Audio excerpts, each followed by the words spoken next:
Hey guys, how's it going? Welcome to my video. All right, so we are going to do a video on misfires. All right, if you guys have never had a misfire before, it could be kind of scary because uh, the symptoms could pretty much be, you would think if you have these symptoms where your engine's just running really rough. Sometimes it could be a banging sound from your engine, a knocking sound, and it's just scary because the first thing you think about is could you drive the car some more? Are you able to get it home? This is a big major issue. It's going to be a lot of money. This car is going to be junk. You're going to have to change the engine out. All those things. All right, if you've never had a misfire before, or you didn't know it was a misfire, you would think that you would have a really huge engine issue that could probably cost you a ton of money. But here's the thing.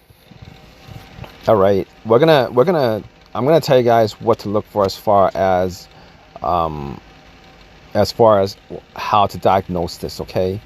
Basically, if you have a misfire, the symptoms that I've pretty much thrown out, you're gonna have a check engine light, obviously.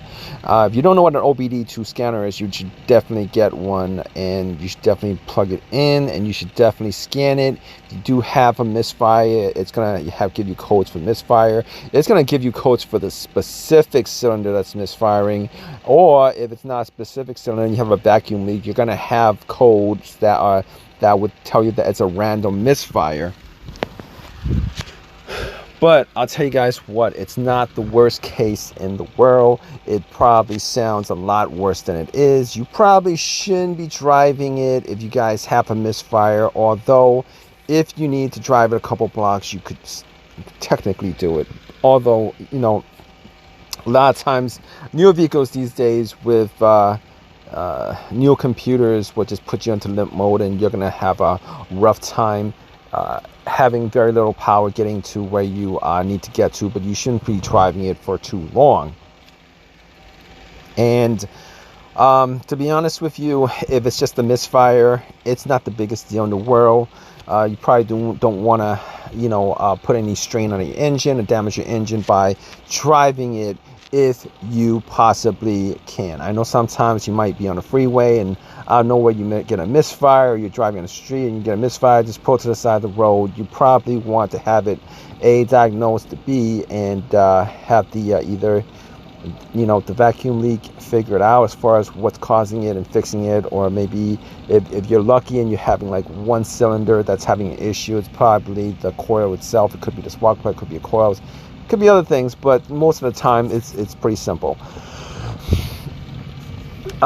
So basically what you guys want to do is, all right, the simplest way for you guys to figure out whether it's a misfire or not, all right, the simplest way to figure out whether it's a misfire or not is if misfire, generally speaking, a misfire, even a vacuum leak, normally shouldn't be, actually a misfire or random misfire, it shouldn't cause you a crank no start issue. It'll crank up, it'll run, but the situation is it'll run really rough.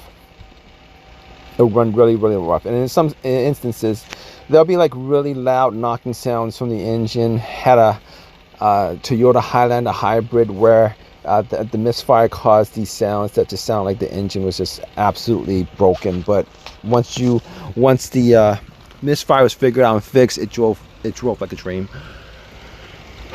Okay. So basically, if you guys are in this situation, obviously you guys want to just pull to the side of the road and get it towed to your home or wherever it is. If you live close by, you might be able to drive to wherever the nearby place is, your house or whatever, to just keep it stable. All right. Secondly, you want to figure out whether it's a misfire or not, where that misfire is coming from. You're gonna need an OBD2 scanner. All right. Plug the OBD2 scanner in, and it's going to give you codes for where that specific misfire is coming from. Now, if you get a random misfire for the most part, most of the time, it's a vacuum leak. All right, you're gonna have some kind of, for the most part, okay, you're gonna have vacuum leaks in some area of the hose, the vacuum hoses. All right, you got to figure out where it's coming from as far as that's concerned. If it's a random misfire, you need to generate a code for a random misfire. If you have a misfire for a specific cylinder, that's probably like the best scenario for you. If you have a misfire for a specific cylinder, you're going to get a code. It's going to tell you exactly where that cylinder is. What you're going to do is you're going to have to try to figure out whether it's the A, the spark plug, B, the coil itself. Most of the time it's going to be the coil itself. All right, most of the time it's going to be the coil itself, but you want to figure that out. Basically, the way you figure out whether it's the coil, you could swap that coil out. You could swap that coil out for a new coil. But if you don't know whether it's the coils that's the issue, all right, you take the coil from from the part of the from the cylinder that's working fine. You swap it out with the cylinder that's not working. You swap those out and then start it, and then run the OBD2 scanner. If the misfire switches from that cylinder to another, to the cylinder that you replaced it with, the bad coil, then you know for a fact that it's the coil that's the issue. But 99% of the time, it's probably the coil that's the issue. It's probably not the spark plug. Sometimes it could be the spark plug. But if you get into a situation where you get a misfire for one coil, you probably should like swap out all of them. I mean, chances are you probably have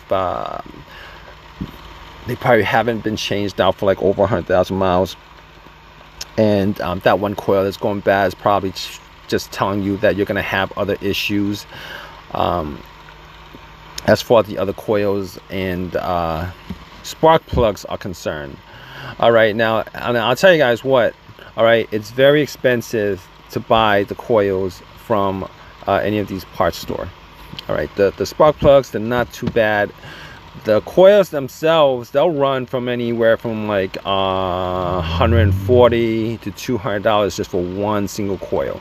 These coils you guys could get online on eBay or Amazon for, you know, what is it, 4 packs for a 4-cylinder, 6 packs for a 6-cylinder, 8 packs for an 8-cylinder. You could get the coils, the spark plugs, and if it has any kind of wiring, the wiring also, you can get them for real cheap. Probably for one single coil you can get all those these days for all those. But there's a reason why these stores actually charge you the amount of money that they charge you as far as the coil is concerned, because they know that if you have a misfire, you're going to need to get that fixed right away. Most people drive one car. Most people want the car working fine as soon as possible. So